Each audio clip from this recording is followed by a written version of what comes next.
Giant Charlie. And I'm Dangerous. And we are Live Danger. And you're watching PJ and DG Talk Wrestling.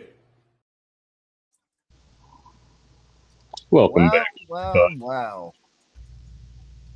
Whoever thought we would be live directly after a show?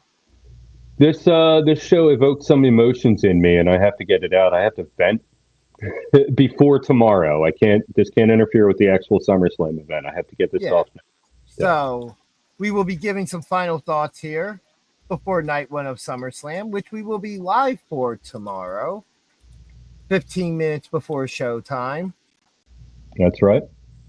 You know, we'll be doing a watch along for nights 1 and 2, which are already scheduled. So you can go set reminders now, just so you don't forget, you know. Click all the necessary things. Yes. Oh, Chef the Ref in the house. Would you like to join us? Yeah, jump on in. Can I message you directly. You can put it in a group thread. Yeah. But yeah, anyway, so let's take it in. He's still half an hour behind. Oh, okay. So he'll be here.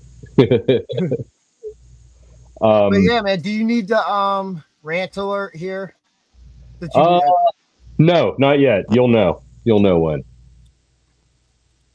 Oh boy, this should be very interesting. So when we were talking before going live, you were giving me some of your thoughts and telling me some notes you took. So let's start with the Cena Cody segment that opened the show. Okay. So essentially out of nowhere, Cena turns face. You knew he was going to turn face at some point.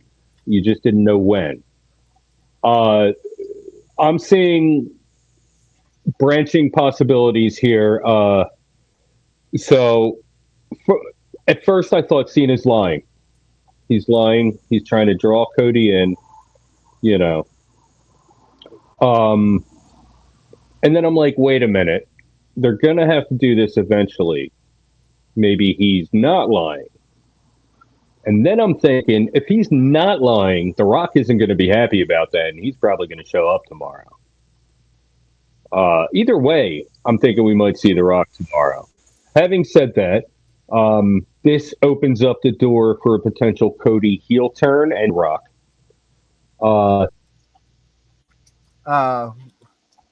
Okay. He's back, and I get it. And it's been the better part of a year now. And that's all it was promised to be, was a year. So, as a fan who's never been a John Cena fan, I tolerated it, and I said, okay, fine. And then he turns heel. And it makes me question my wrestling fandom. I don't know who I am anymore in the wrestling world, but I'm with it. I know, being a logical wrestling fan, I know eventually he's going to turn back face again, and everything will be right in the world before he drifts off into the sunset, with or without the belt. Without. But, John, you turned heel, and you said you want to ruin wrestling. And you were doing a very good job of ruining wrestling. I was enjoying that very much. And tonight, you know what you did, John? You turned around and you ruined wrestling for me. I'm glad I only have to deal with you for a couple more months, but yeah, man, it wasn't a very aggressive rant, but that's all I got. I mean, my views on that I think he's 100% full of BS, and he's lying to us. I hope so. But at the same time now, there could be something to it. Like, hey, you know, maybe he's trying to get The Rock's attention for a reason, because literally as he said, he bought into something.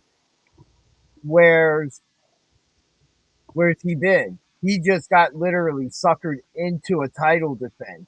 He technically didn't sign that contract. You know, Cody did the equivalent of picking up Vince's hand for a 3 count in a title match with Dude Love. Dusty finish. Cody wins next night on Raw. No, man, I don't know what you're talking about. I never signed the contract. I said No, I would. at that point the matches happened, and Yeah, no, I get it. Cody would be the new champion. But like, so does that change your opinion of who wins now? No, I still think that Cena retains. Okay. Um, but it does throw a wrench in my idea of I still feel like this match should have been held off on, and in my brain that we were lied to about how many dates by one date being that date a rematch at WrestleMania Cody Rhodes John Cena Part 2, which hey, you could still get there somehow for a rubber match, and Cena chooses to come back and have a match, and neither could be champion at that point, so it becomes more of a respect thing. But just the idea that it feels weird that you're great. We're not talking about Ric Flair, who Does he get off? I just wanted you guys to remember me. You like we wouldn't. It's engraved in our brains. Like we can't get away from it. he's doing. He is playing with the Kiana James versus Zelina Vega for the title, U.S. Women's. I was just running through my notes with you. become Julia's lawyer type character, I guess. That's where they're kind of going, playing into that NXT character she had because she had just been called up when she got injured. So you still have a fresh slate with that. And it also makes a lot of sense because Julia, I don't know how good her English is. Like, you know what I mean? Yeah. So her having a mouthpiece makes perfect sense. And you know what? This was something to where we knew the match was coming and we knew how this was going to play out. Very good match. And we had before that we had the video package with Logan Paul, and we finally see Drew McIntyre is here in the States now after a legit issue that wasn't really story related or anything. Yeah. So I was just going to all that into because that was the closing segment. So I was just going to loop all that together. We can go there. I actually have watched the whole thing, and I can give my thoughts on it. After we get through this, we could, I guess, end with that because I actually wanted to do a review video, and I've just been too tired and too many other things going on to be able to sit down and record. I can't wait till Chef gets done and jumps in with his thoughts. We had. Very good match.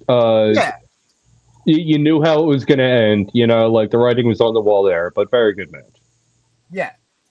Yeah, I was happy with it. It just, it was one of those ones to where it's like, all right, we're getting this out of the way. She's getting the title shot because of where they are. Right.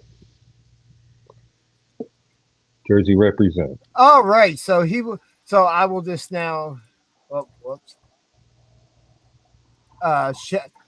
So you'll be, if you want to, Chef, you'll be able to join us soon. And he wears that hat everywhere. He wore that at Comic-Con. Like, I think I saw him wear it in a presser once too.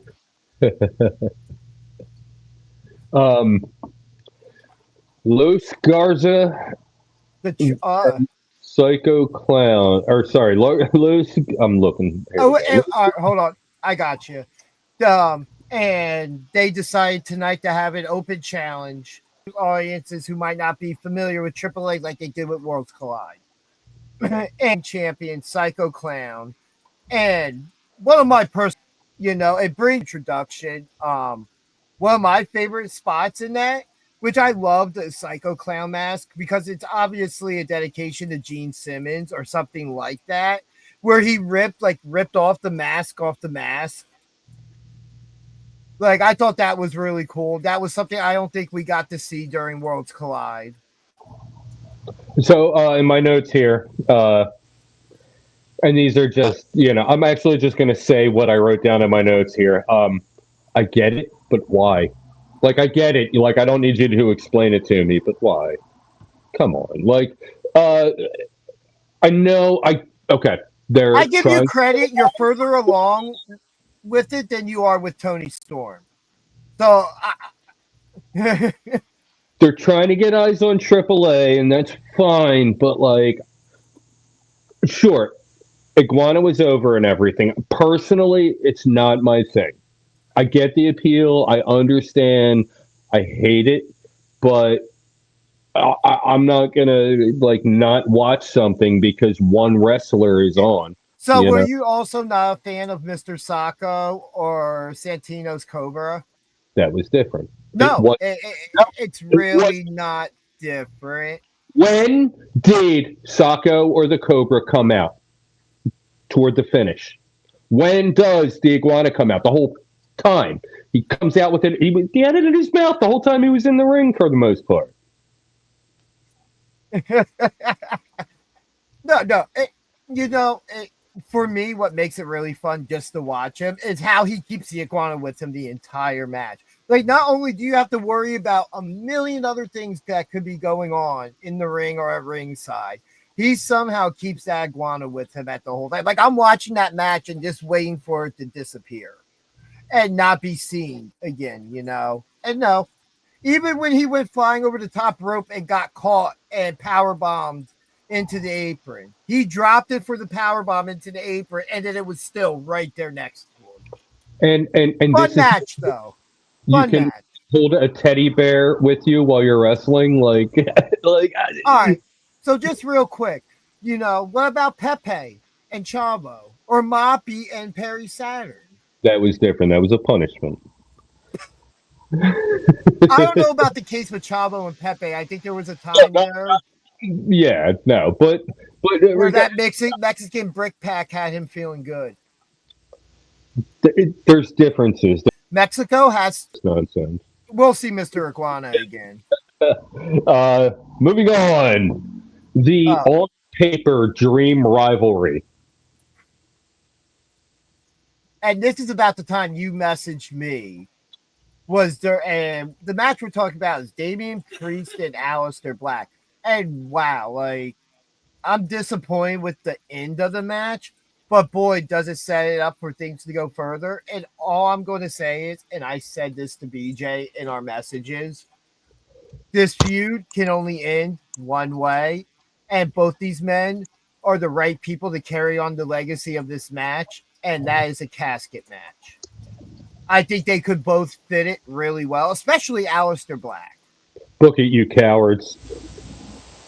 Yeah, absolutely. I'm that beatdown he gave, that Aleister Black gave Damian Priest. We don't really see Damian Priest take beatings like that. Right, and he was selling like he my jaw. Yeah, no. And for my notes, all I have is dream match / rivalry and great match until the ending. No, I think it was the perfect ending because why give us a clean winner now when this is going Clash of Paris? This is going to get. I'm already saying this match takes place at Clash in Paris. But when you're looking at it as an individual match, you know what I mean? It takes away from. I mean, I see what you're saying, but we've been seeing this been worked up for a month with just them bickering backstage and stuff. So just the work up, yeah, it just didn't feel like to me like, oh yeah, it's a dream match. It's the first time we get to see it. But at the same time, I've been seeing them have encounters with each other for the last month. And that's how WWE works you. Jade Tiffy segment. I have notes is it was fine.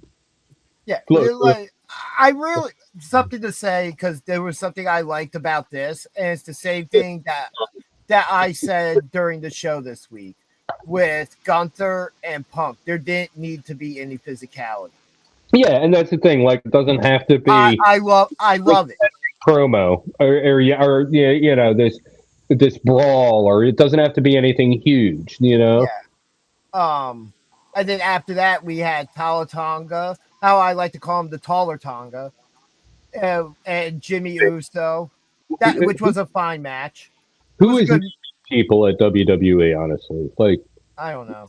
The same people making the theme music at this point that refused to make Seth Rollins a new theme. Oh, AI. Nah, AI could do better than what they're doing. No, not Allen Iverson, like artificial intelligence. Yeah, that could still do better than what's Andre currently Iguodala going could do on. better. Actually, Allen Iverson probably could do better. Anyway, Or Andre Iguodala. so backstage segment.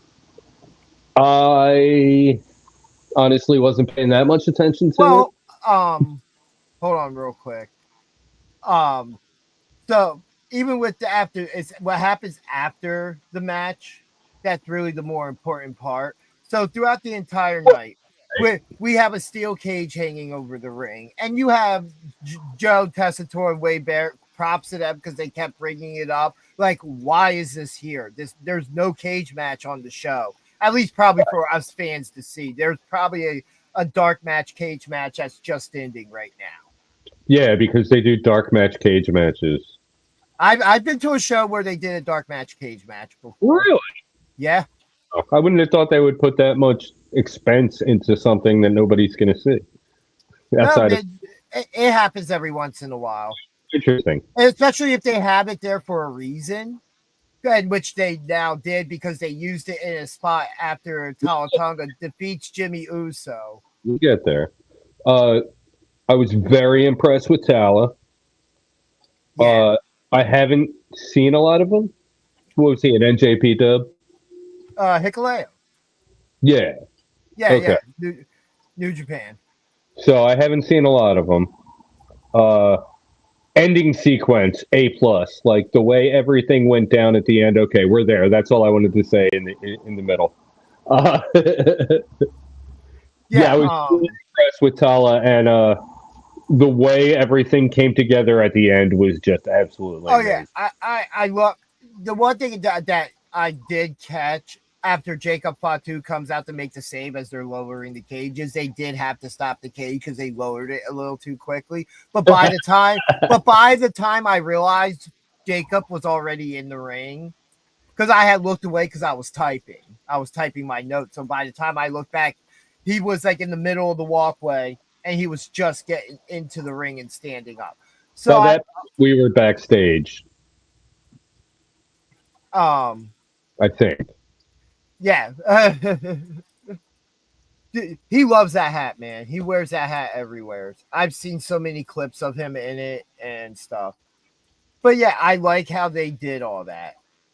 That whole segment came together really well. You had Tala and Solo escape, leaving JC Mateo and Tamatanga. The MTF. Yeah, and they're just taking a beating. That's that match should be a fun match. I expect a lot of chicanery, but also in my notes, Jacob is the future of WWE. Straight up. After SummerSlam, I'm going to actually make that.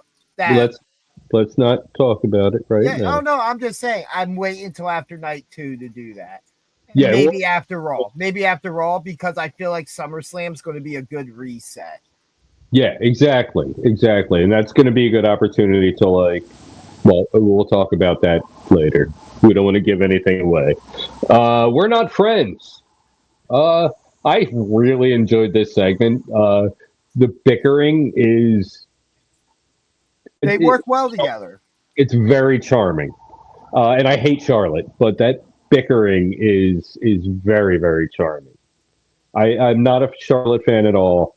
I don't hate Charlotte. I just it's just that the WWE is just like, oh, Charlotte's back. Here you go. Here's the belt.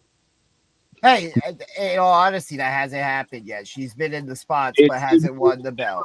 It's a new era. It's a different day and age.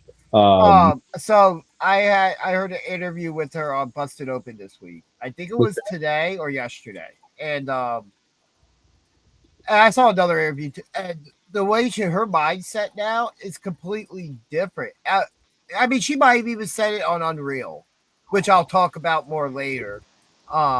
She wants to put people. She knows she's in a position to put people over and help build the next stars. And that's what she's doing right now. You think she's building toward a dark persona?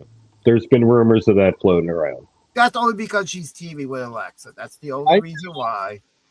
I would hate it, but like That the is the only reason why. the cheerleader shouldn't try to be a goth girl.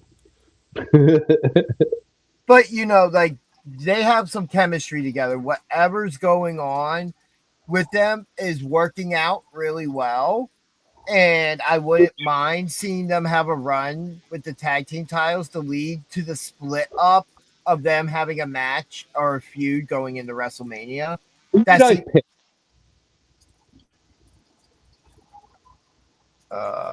give me a moment. I gotta get there. Okay, I don't know. Okay, um, For the tag team titles? for this match, yes.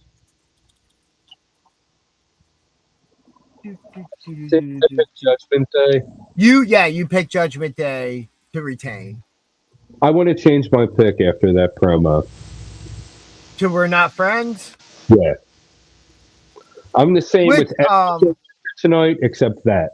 which, since you brought up picks real quick, for anybody who hasn't seen it, on our Instagram and also here on YouTube, posted in our shorts on our page, is Chef's Night One picks. So go give that a like, go check it out if you're interested in his picks as well. We gave our picks this past Sunday, He was not available. but his picks are in, and I've seen that he has picked both nights. So, and from Chef himself, night 2 picks coming tomorrow. So keep an eye out for that to be posted on our Instagram and here on YouTube. But yeah, I'm looking forward to see where this goes. I really think there is some good long-term storytelling that they can get through. And this would Yeah. be one of those cases to where something that has been happening the last couple of weeks. We've started seeing Charlotte get cheered. She's not getting booed no more. And I think that they're trying to do something to kind of rebuild her image a little bit. And her working with other people's the right way to go. We talked about this with her coming back. Why I picked Tiffany, because it's her time now to help it, which doesn't mean she won't get a title again for a younger star to come back and beat her for. Right. Because that's just as important to help establish stars. But also Tiffany defeating her at WrestleMania is a big deal, just like the idea of having a match with The Undertaker at WrestleMania. They have built her up. She is in that spotlight. So just a match with her gets held almost in the same caliber as a title match. The streak, on the other hand, certain years felt more important than any of the title matches on the card. Definitely, especially like as we got later into it. Oh, Yeah. by the way, we should definitely, and I don't exactly know what this would be a reaction to, but we should definitely have the Undertaker versus Brock Lesnar result reaction photo, and you know which one I'm talking about. We should definitely have that ready for just to pop up on screen once in a while, like. Yeah, now you know what? No. You know which one? If we're going to go that route, I think we need. Yes, absolutely, yeah. Angry Miz girl. That is one of my. Look. We're getting off the rails here. Those images are as iconic as the wrestling itself in some cases. Yeah, because you just find that fan sometimes. And it's just that moment gets captured in eternity, and it's perfect. Now let's talk about the closing of Smackdown, and then I will give my quick thoughts on WWE Unreal, which I want to say just real quick, I thought was amazing before I get into anything with it, and that I've seen 50-50 reactions about this, including on Busted Open.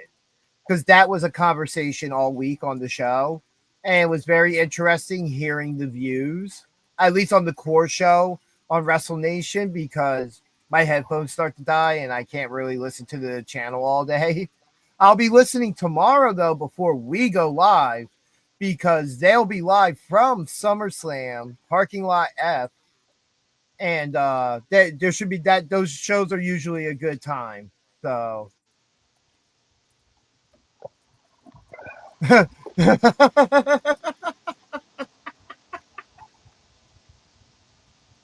We'll get there. Well, that's where we're at now. So. Way to jump ahead. Well, bring him on then. Hold on. Oh, Let me. it's not a spin or anything. Did you send him the? No, Oh. because he didn't say he was done the show yet. Well, you could just send it anyway. I know, but we were busy talking, distractions, you know. That gingery ADHD. I wish I had a mouse and keyboard in front of me. I probably wouldn't use it much, but it would make everything so much easier when I did. Oh, he said he has to go walk his dog anyway, and I sent the link. See, man? Anyway, though. Well, he better jump like 3 minutes when he gets back. So we get our closing segment for the shows with Drew McIntyre and Logan Paul coming out, talking about their match. And there were promos at SummerSlam. And, you know, they run down Jelly Roll as being an outsider and all this stuff, you know, which is true. But you know what? At the same time, I will say this, I feel like these guys coined as outsiders, the celebrities or whatever. Let's be honest about something. In the past 5-6 years, we actually do see them getting in a ring and training, that they're actually taking it serious, and we're not getting where the celebrities are coming in and they're just talking and they're literally just going up to him like, all right, look, I'm going to hit you. I'm going to body slam you. And it's very simple spots to where we see some of these guys coming in like Bad Bunny and looking absolutely amazing. Logan Paul at one point was an outsider, and he still kind of is. Now he's an everyday WWE superstar. Yes and no. Yes and no. I mean, probably not for long, but let's not get into that. No, but that's just what I'm saying. Like somebody like Ronda Rousey, you know, she was an outsider. Like, even though the same almost this besides from MMA and not a YouTube boxer. So you're considering it someone who made their fame elsewhere and is using their fame to get in. I mean, tell me when I'm telling lies. No, I'm just clarifying the definition. No. I mean, don't get it wrong, because Pat McAfee falls under that category, and I absolutely love Pat McAfee.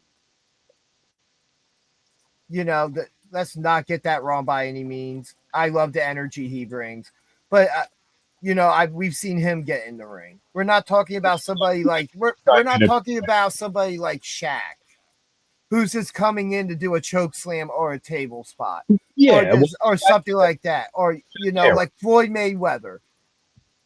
I could beat Shaq in a wrestling match.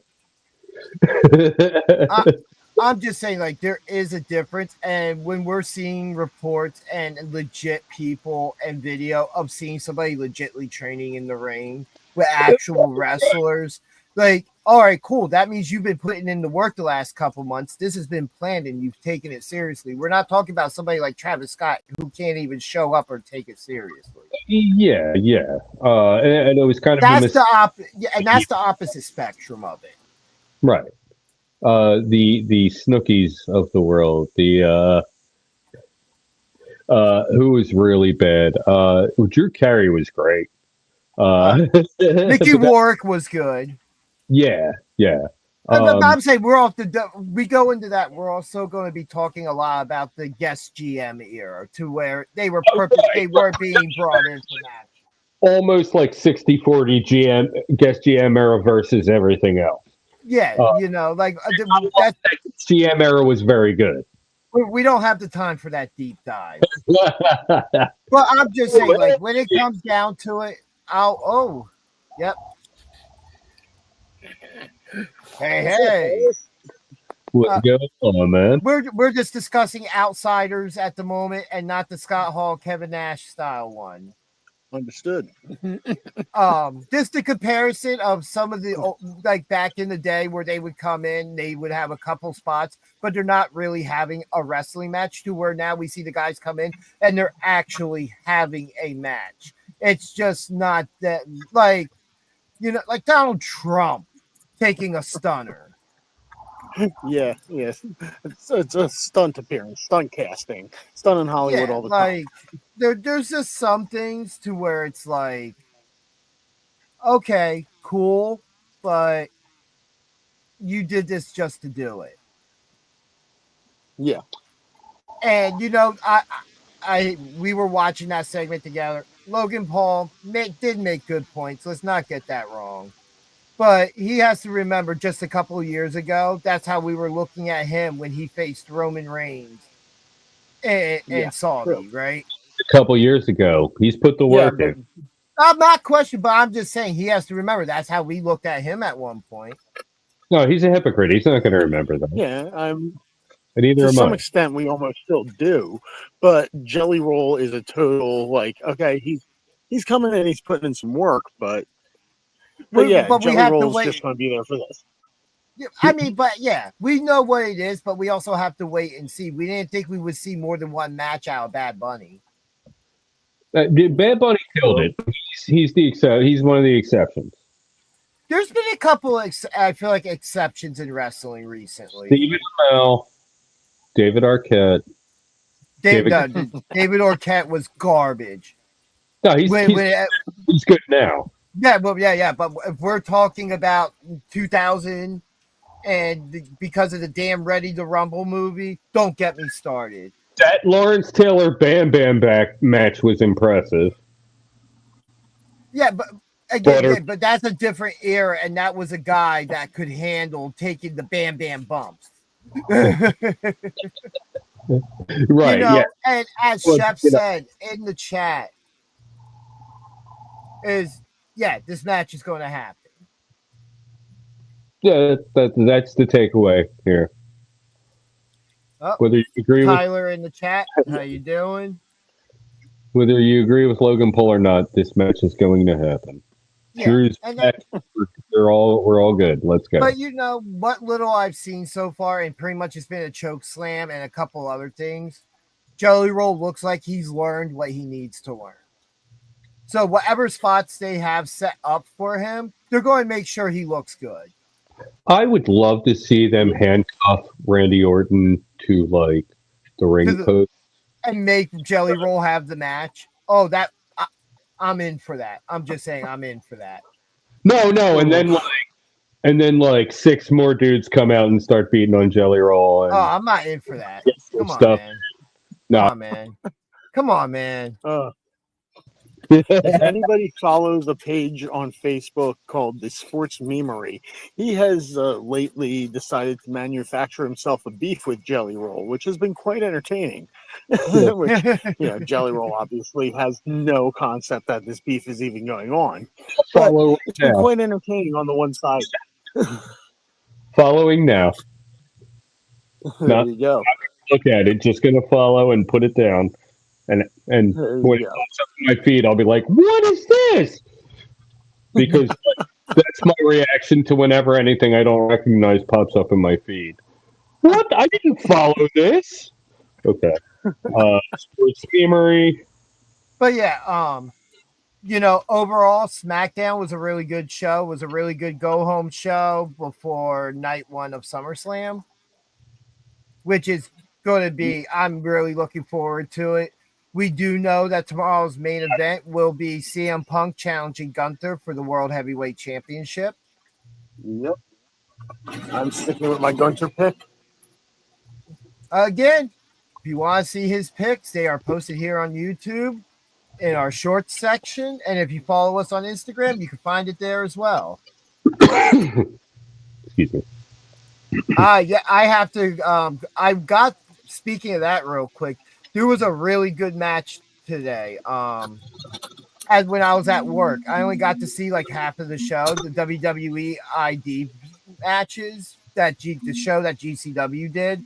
It was the Vanity Project versus Marshall Nathers or whatever, Alec Price and Jordan Oliver. And Oh the no way. Vanity Projects from Evolve in WWE. And it was a great match.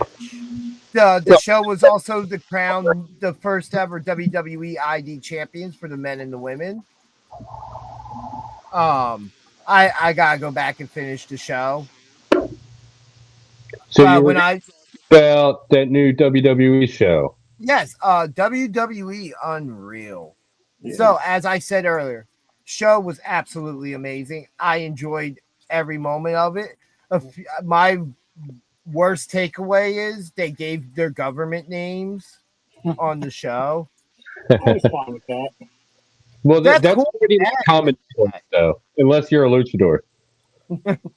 Um, Otherwise, without giving too much spoiler stuff, anything for the show for those who haven't watched it and are just interested to know, if you're a fan who knows just how wrestling might generally work and you know that, hey, there's a whole process to them booking these shows long term and short term, then what you're going to see is what you expected. You know, you Absolutely. get a really good workup. There's an episode that's pretty much solely based on Cena's heel turn at Elimination Chamber.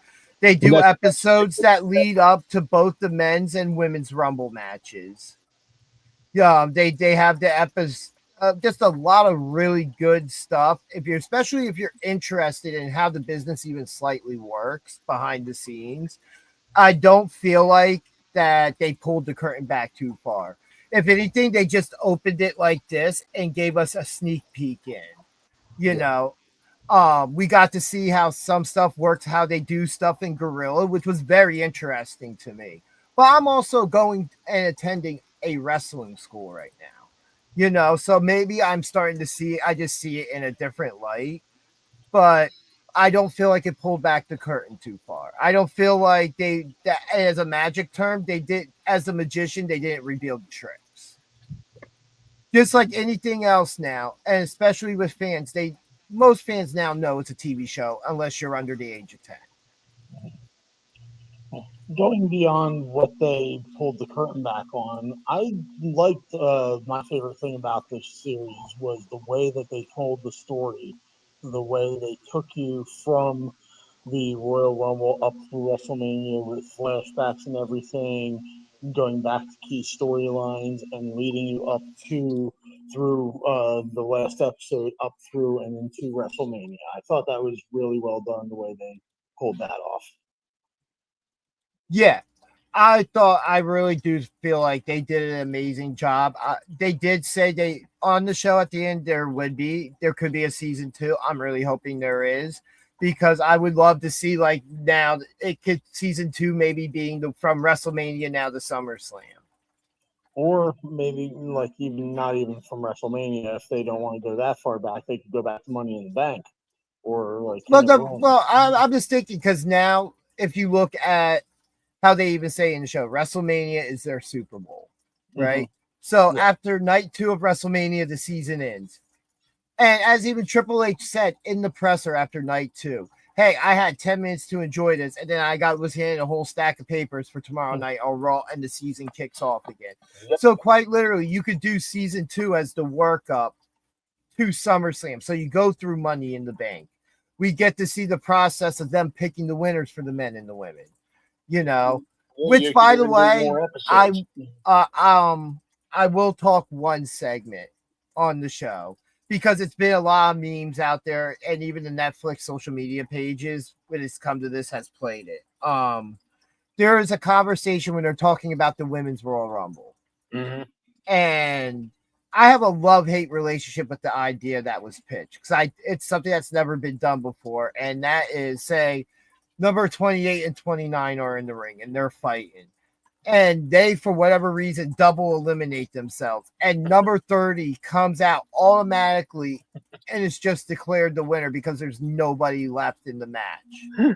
And the I would potential just winner feel like, floated for that was Chelsea Green, and that would have been perfect for her. yeah, it Perfect would way have for to her be win the that Rumble. type. Yeah, that type of character would need to be it. But otherwise, the show was absolutely amazing. It was kind of what I thought it would be. Yeah, You yeah, know, it was like when exactly we what we thought discussed it it would be. before, you Yeah. know, and I'll be honest, shows like LFG and Tough Enough have pulled the curtain back further than this show Oh yeah. did. Oh yeah. 100%. So I did But enjoy the way they told the story, and I thought that was good. If anything that I would criticize about the show would be that I feel like they could have gone a little more in depth on a couple of things.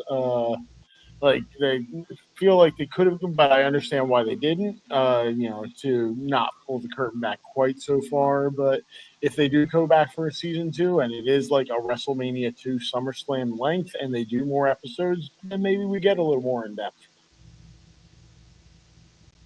I will say one thing I did feel coming out of the show was that they showed what they knew was safe to show. Yes. Like how much we joke about being marks or whatever and all that, you know. In the end, we're smart marks. You know, If we got to put a label on it, sure. we we understand the process to a point from a fan perspective. Yes. It's kind of what I'm getting at. It's not just something of, oh, hey, this is happening. We understand, just like they sit at a table at Right. certain days of the week, just like script writers would. Writing a TV show or a movie, and they map everything out. You know, they're like, all right, this is what we're going to do. How do we get there? What's going to happen? Like I said, some of the most interesting things to me was when they were sitting in the room at headquarters having the meeting and then showing everything in Gorilla. Because I thought that was really interesting, and it taught me a couple things that were slightly different than what I thought of how in depth it truly is. Yep. Yeah, indeed. One of my favorite conversations, which was something that was shown, was when CM Punk turns around to Charlotte and is like, "Hey, Charlotte, you ever shit yourself in the ring?" And the conversation that followed was absolutely amazing. And just so everyone knows, this show is definitely not a PG show. There's a Oh, lot of naughty words that they say. Discord Dead. Have you seen Stevie Richards? His channel also is amazing. He doesn't talk so much behind the scenes, but he talks a lot about like what was really going on and like what's really happening when certain moves like I'm not going to get into it, but like if you like I've actually, since I've started at the school and everything, I've actually found a couple of interesting channels that are for people just starting in the business with a lot of good advice and stuff like that. Which, just real quick, you know, hey, if you live in New Jersey, Philadelphia, just generally in the area, and you want to learn how to be a pro wrestler, a referee, like I am currently learning to do, be a valet / manager, whatever. Hey, get a hold of the Pro Wrestling Star Academy. Take it from me, somebody who is training there. You will be in good hands. his hands. It would depend on the day you're there. Hey, I'm just saying because it's the truth. We have Johnny Cashmere, who is our head trainer. Pat Dynamite. Pat Dynamite, who is the current Skywalker champion. Gabby. And Gilbert. Yes. So, I have trained with them all. You're in very good hands. Last Thursday, I did some training and learning with Gabby, doing some in-ring stuff. So, Yeah, I got to go over to school and check it out in person one night a couple weeks ago. Very nice, very cool facility. Coming along, still some work being done on it, but hey, That's probably never going to end because there's always more work to be done. You'll always find little things that you want to tweak here and there. It's a $60 round trip Uber for me, so I have not been That's very fair. there. And also, I'm a little injured. But yeah, I'm really excited for this weekend of shows for SummerSlam for the WWE. Very excited for them. I'm really looking forward to the shows. First 2-night SummerSlam, so we know that we're going to get a good show. The one question I will ask both of you guys real quick: when it comes to Seth Rollins, do we possibly see a cash in somehow? Depending how the seriousness of the injury, and if so, who is it on? This is so unclear in my crystal ball, but I'm saying no. We don't see him at all. I agree. I agree, but there is a scenario that I could see. It's not going to happen, but the scenario I could see it happening. Everyone, this match turns to total chaos somehow, and Gunther and Punk somehow wins it, but he is beat to crap. All of a sudden, Seth's music hits. He comes out hobbled, like coming down with his whole entourage and everything on his crutches. He comes in with his Money in the Bank briefcase and has the bronze beat down on CM Punk a little more. Yeah. Cashes in his briefcase and just gets basically laid on top That, of CM Punk for the 1, 2, 3. So in the chat real quick, we had a question. Yes, the TNA Emergence pay-per-view is on the 15th, but myself and Chef will be at the Gathering of the Juggalos enjoying, I do believe that's night 2 It is. of the JCW GCW War. That's Core Dad in the chat. Seth is out. He's gone for a long time. Well, apparently WWE might be working up the injury a little bit, and let's just say he's been down, a month now? We can say 3 weeks to a month. About a month. Since Saturday night's main event. So that's what we're going to call it because that's where they say the injury happened. I will say this. Let's just say he's going to be down for another month, right? Mm-hmm. But he's able to return and cut promos. Your plan you laid out of having the match, and this could be after the conclusion of the match. CM Punk defeats Gunther, and it would be the most Seth Rollins thing to do. Would be, whether he's injured or not, cash in that Money in the Bank and take that title away from Punk. Yeah. And you have Braun do all the work, and all he has to do is get in the ring, hand over the briefcase. Now, what I would like to see, which would be freaking hilarious, he goes to do that, and Punk rolls him up 1, 2, 3 in a shocker. See, my only problem, that would be amazing. With all of that, except for the last little bit, is like, where do we go from there? So what if the cash in is successful? Oh, then again, we had Roman who showed up like 3 times a year. Yeah, if the cash in is successful, right? All right, so let's see. Let's say Clash at Paris is after SummerSlam.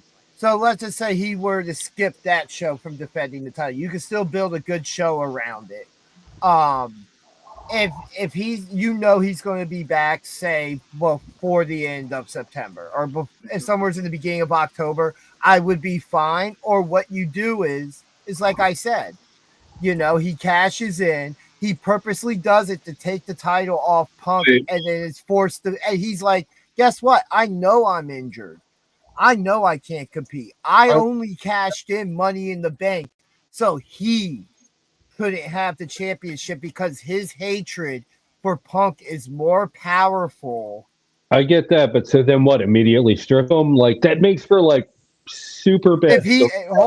If he can't defend it, no, because here's what you do. Say that night on Raw, you hold a fatal 4-way and you do the unthinkable. You do something nobody might not expect. You put that championship on Braun Breaker. Since they want to make him to be the leader of the group now. Braun Breaker legitimately wins the title, say, in a fatal 4-way.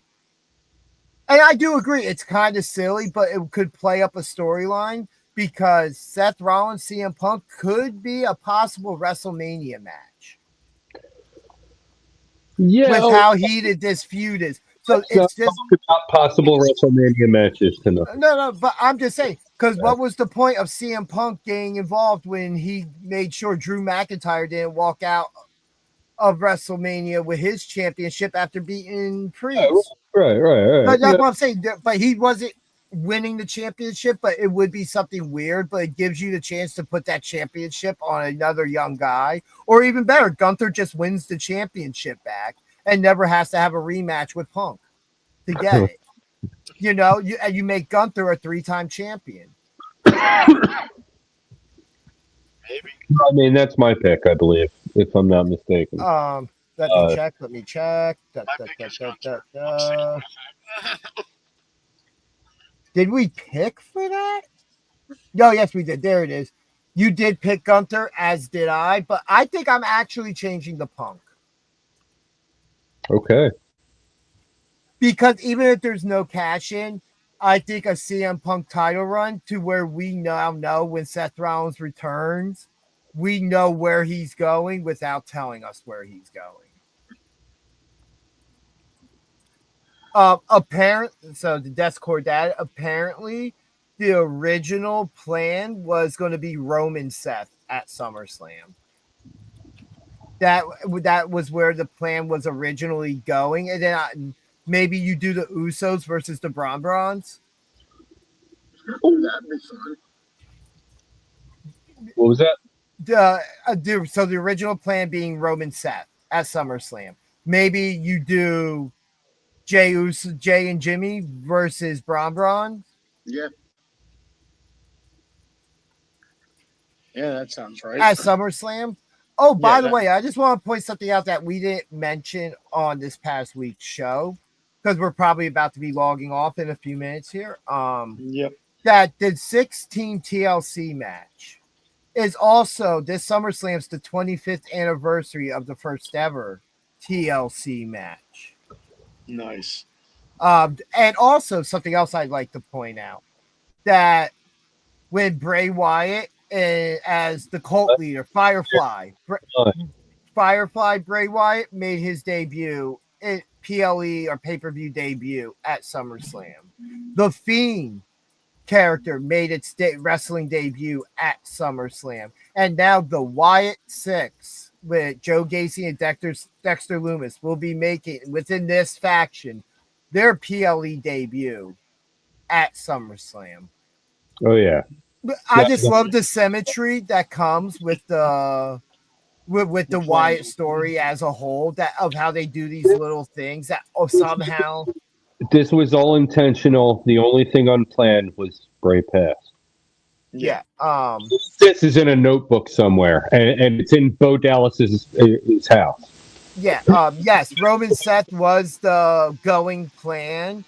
I mean, plans could have changed. Maybe you do the Usos and Roman versus Bron and Seth. I heard Seth was, before the injury, was going to cash in at SummerSlam. Who knows? We'll never know. I mean, you could still do the 6-man tag and Seth still cash in. I mean, at WrestleMania 31, the heist of the century, that pay-per-view ended with him having the WWE Championship, but he also took one of the sickest RKOs and lost his match to Randy Orton earlier in that show. Right. Just to point out there. Well, I mean, even earlier, we had Naomi lose to Jade Cargill and then come out and cash in and take the championship away earlier. So do you think they're going to do that whole like twice in a night thing again anytime soon? That's like a spontaneous thing that only pops every once in a while. So, another question to shoot to you guys real quick. The last couple of years at SummerSlam, maybe the last 2 or 3, we've had some pretty big returns and surprises. Do we have any returns or surprises that you might expect? Well, Rock. 100% The Rock. Rock is one. Yeah, that's number one. No question. Especially after seeing his promo. Rock is going to be happy. So there we go. I think that will be the measuring stick of what happened with Cena tonight. Is because that face was like a 15-year ago John Cena. And it was great to hear, But if The Rock comes back, it has to have a payoff. If they just parade him out there like they did Elimination Chamber just to have him in the ring for the heel turn and to sell tickets. Now it has to have a payoff, obviously, because if he was telling the truth, The Rock is going to be pissed and Cody's going to turn heel. But if he was lying, The Rock is going to come out and act like he's mad. And, Cena's going to take it. Just real quick, if Seth is really injured, could WWE extend the time of Money in the Bank? Typically, when somebody's injured and they can't complete the cash in, they will typically move it off of the person. They did it to Mr. Kennedy and had Edge beat him for that briefcase, which he eventually cashed in, I believe, on The Undertaker. After that cage match with Mark Henry just destroyed him. What I want them to do, we talked about this on the show when it comes to that briefcase, is I don't want to see that briefcase at ringside. I do not want to see it with the group because it happened Monday night.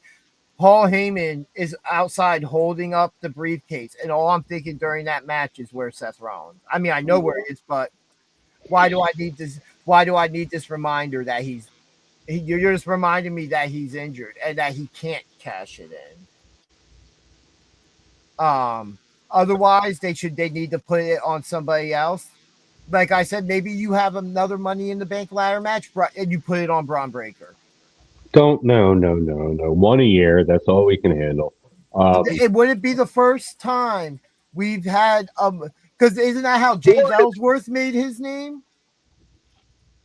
Whenever that dark silhouetted fella shows his face in the record books, you know who I'm talking about. Vacant.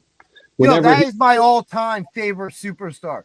You do not trash Vacant. Vacant has held every title conceivable. Whenever Vacant shows his face, the only acceptable answer to find the next challenger is a tournament. Well, honestly, here's what I would do. If you're not going to have another Money in the Bank ladder match to answer this, you know what? What if they did a battle royal for it?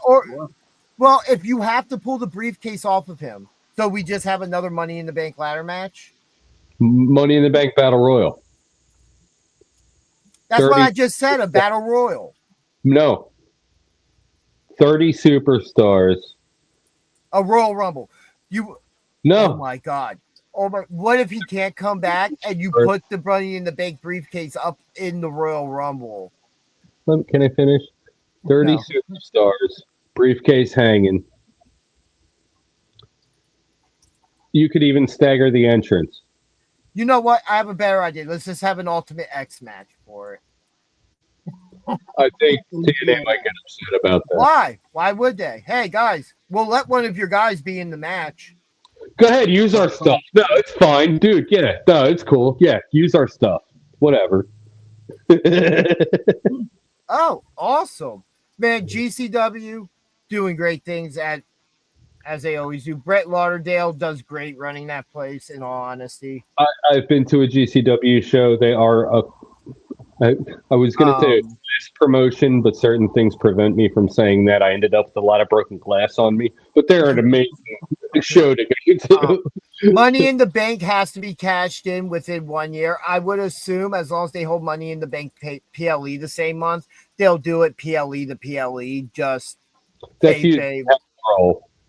but we've never seen I think the longest we've seen a contract held was either Seth Rollins or Edge's original cash in, because that's when the Money in the Bank match was at WrestleMania and Edge cashed it in at New Year's Revolution 2 months before. So that was he held it for 10 months and a handful of days, maybe. But yeah, this is going to be a very interesting pay-per-view this weekend, or SummerSlam weekend. I'm looking forward to it. And I know Shep won't be with us fully tomorrow night. Yeah, I got a double at work tomorrow. Yeah. But tomorrow night and Sunday night, we will be live doing a SummerSlam watch along right here. We will be live at 5:45, 15 minutes before the show starts. We will be doing our own brand of commentary as well. So you'll have two commentary teams to listen to, or We're just streaming on TV. Just go ahead and mute the TV and listen to us. It'll be better. No more entertaining. Yeah. I mean, unless there's an interview or promo, because then we're going to be quiet, and you should probably unmute to be able to hear what's being said. Closed captions. Yeah, but live closed captions always delayed. And they're always like wonky. Yeah. But if nobody has anything else, I think it's time to hit the old. A couple things in the chat. What did you guys predict for the women's match? Which women's match? And who do you guys like for? Or I think we all picked Orton and Jelly Roll. Reluctantly, yes. I am looking forward to him and Nick Namath at the Gathering. He was supposed to tag with his brother against Johnny and Face. Oh, I'm so mad that this happened. Which, by the way, my soft trolling of Ryan Namath is continuing, and it's been absolutely amazing. Ryan Namath, if you ever see this, you have an open invite to come on this show, and you can bring your big brother with you, because that's who I'd rather talk to anyway. He's funnier. No, I don't. watched Hey, Barry. I watched. Hey, what's up, Barry? I watched TNA. I saw the name is like get jobbed out to the Rascals. Oh, no! What happened? What's more important is what happened after that when they came back from commercial still in the ring. Still got to perform a match. Oh, our pick for the Triple Threat World Women's Title match. I think I picked Naomi to retain. We both picked Naomi to retain because I think we're going to go into an Io Rhea feud at some point. Yep. Deathcore Dead, man. You watched, right? You watched the stream, man. Like, yeah, I mean, our last stream, it was a 3-hour stream, but we do go over the picks in the last hour of it. If you would like to see all of our picks, Chef's Night 1 picks are in a short. And night 2. Well, this wasn't Deathcore Dad. This wasn't our pick stream. Was his final thoughts. But if you go to our episode from this past weekend, and you fast forward to about the beginning of the third hour, we have all our picks up there and us talking about. But I could do a quick rundown real quick. yeah. I'm going to get going, fellas, so I will see you next time. Yes, sir. You have a good night, Chef. Likewise. Cheers, brother.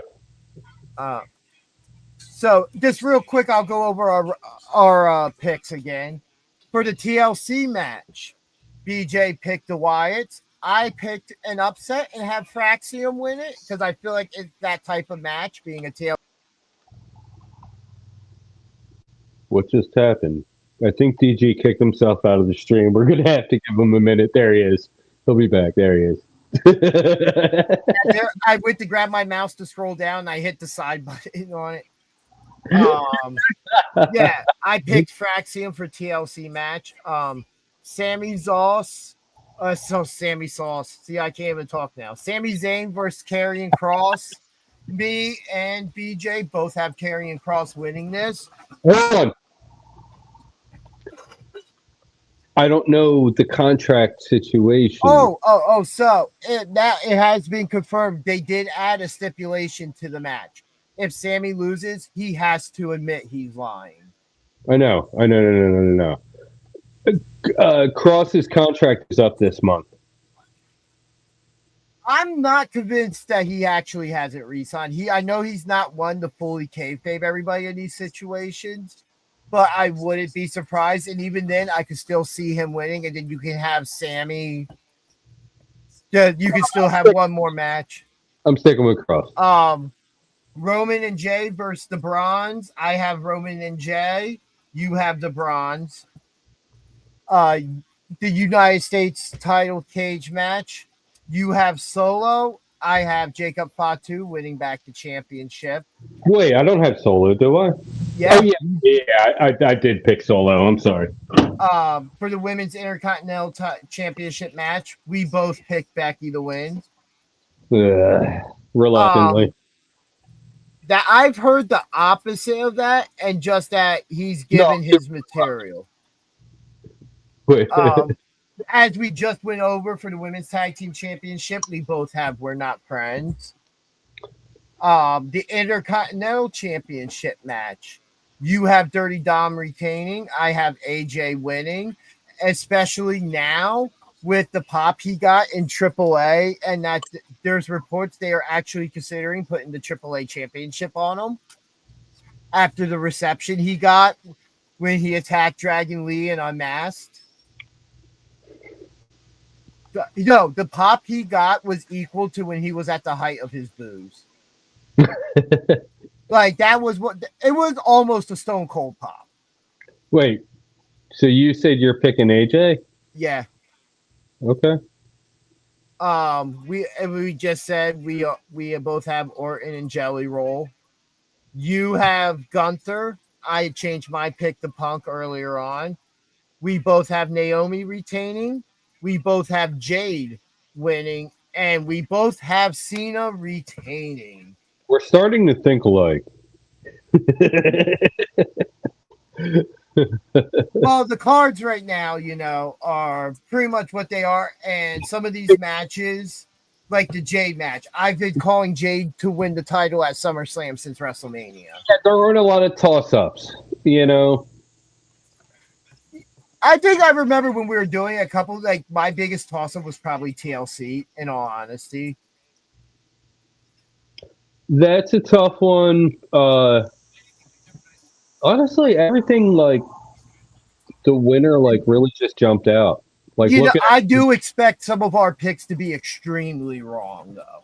Oh, Let's not get that wrong. I expect us to be way off on a couple. I have faith in this establishment to do things to pop us, to do things that we didn't see coming. So, do you think Cena? Do you think at Mania Cena will walk away? Well, Cena's contract technically ends way before me. December will be his last match. We were talking about this a little bit earlier. I still will have in the back of my mind until somebody fully confirms it that there is one date we were not told about, because I cannot see how the most decorated WWE champion in the company's history goes out in December and doesn't go out on the biggest show of them all. And that's something that we've kind of been trained at as wrestling fans, especially in WWE, right? That Ric Flair got to retire from WWE at that point against Shawn Michaels. He'll be busy filming Fast and the Furious 87 by that point. But by the time they get to that number, it'll be a throwback to 1987 because cars will probably be flying by then.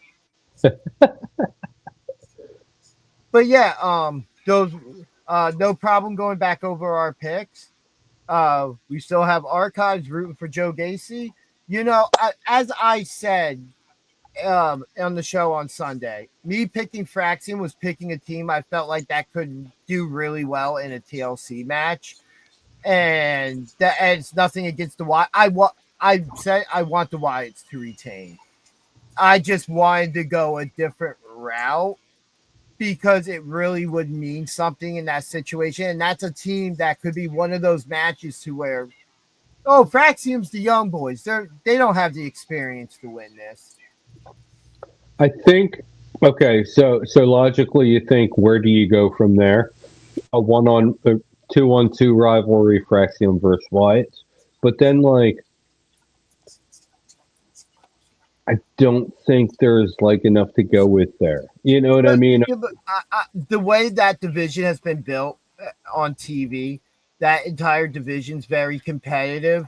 So is a lot so there's a lot of back and forth competitive. So having the tag team like that, of now you have all the veterans chasing the rookies who have proven themselves as 2-time NXT champions. And every time they're in that ring as a team, it is an amazing match. Like we've watched them for 2 years in NXT. Now, like also, if the rumors are correct, there's going to be some roster shakeups after SummerSlam. yeah. Let's see. Do you guys really think WWE will break tradition? Honestly, I want them to. Put it back up.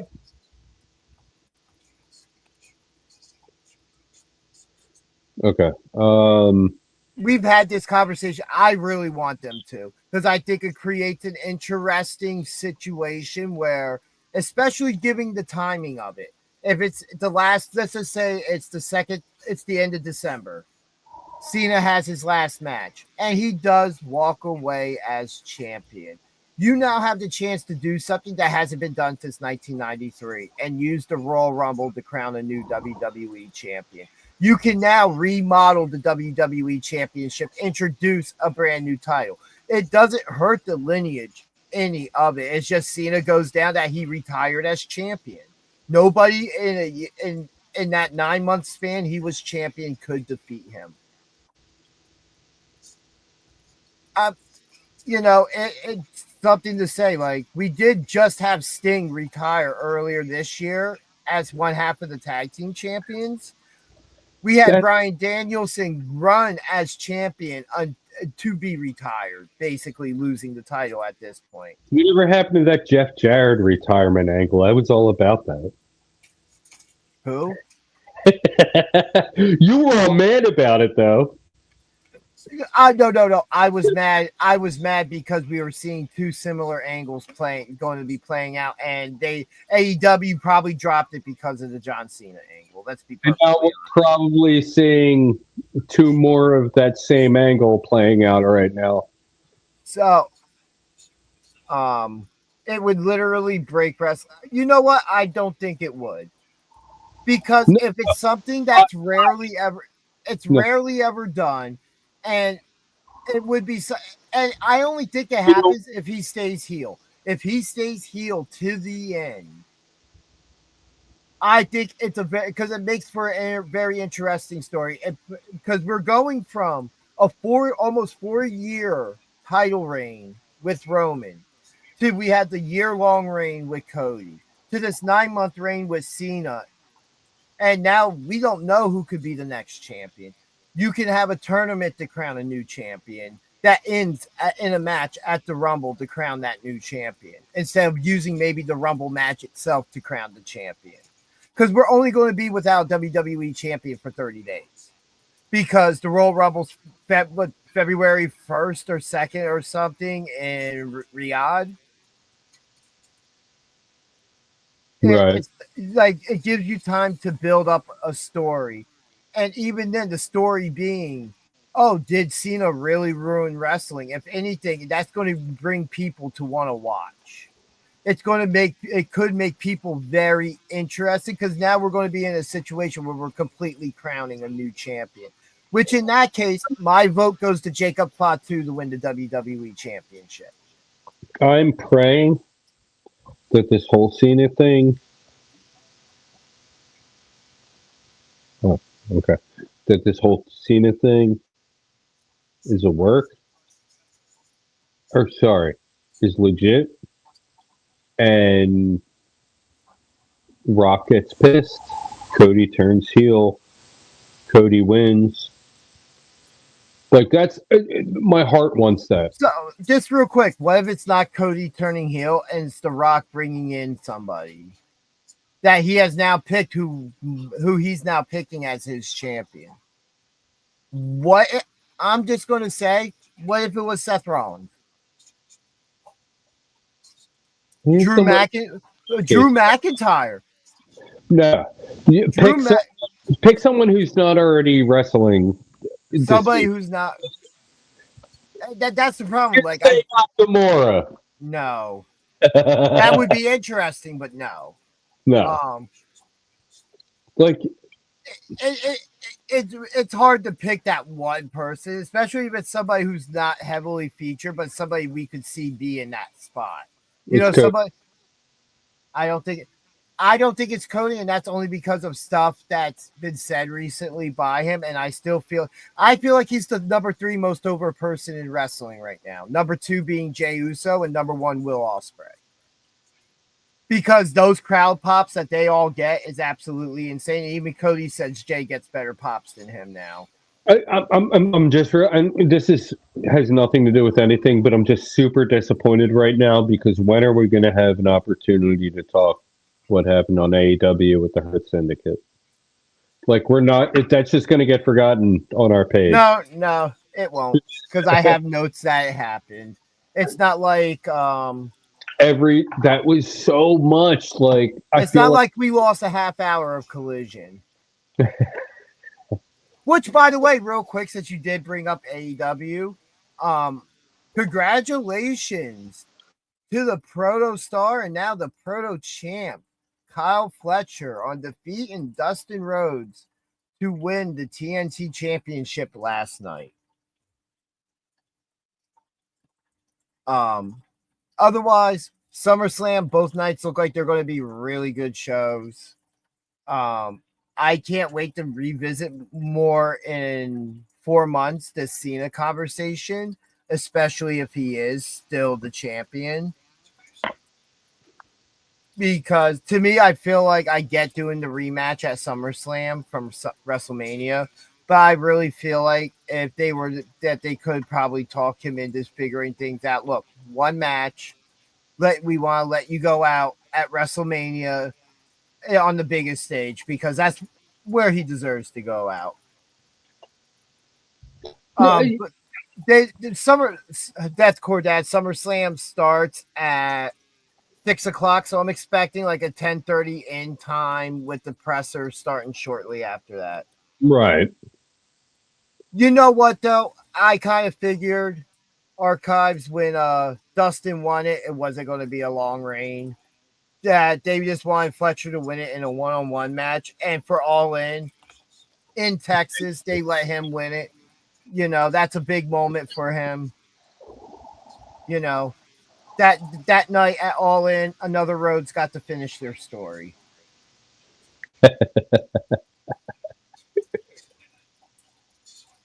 But yeah, and then just another quick reminder, don't forget to join us tomorrow night. This is the thumbnail you can look for. Go update the other one, but we will be here live doing everything we can and giving our opinions as it happens live on SummerSlam. So, until tomorrow evening, 5:45. Everybody, in the meantime, be good to each other. Go do some good before SummerSlam tomorrow. So maybe if you have a pick, your pick will be the correct one. BJ's looking for that number 1 pick there, We'll see. But everybody, thank you for joining us for this random live stream, after a very interesting SmackDown. It might get this way in the future. Things happen, and we might see something at the beginning of a show and be like, "Okay, we're going to go live tonight. We have to say something about this." Yeah, it happen in the future. I think just real quick, I'm hoping to be able to do a full video, with a little bit of spoiler stuff for WWE Unreal. I'm going to have to this week binge watch it again so that I can refresh my mind before recording. But like I said, everybody have a good night. We will see you tomorrow evening for night 1 of SummerSlam from MetLife. Everybody watching, I'm going to need you to visit www.freakkings.com. Check out all the merch. And before you do that, I'm going to need you to check out PJDG YouTube and Instagram. And while you're doing that, you won't have to remember the name, because you'll remember the face.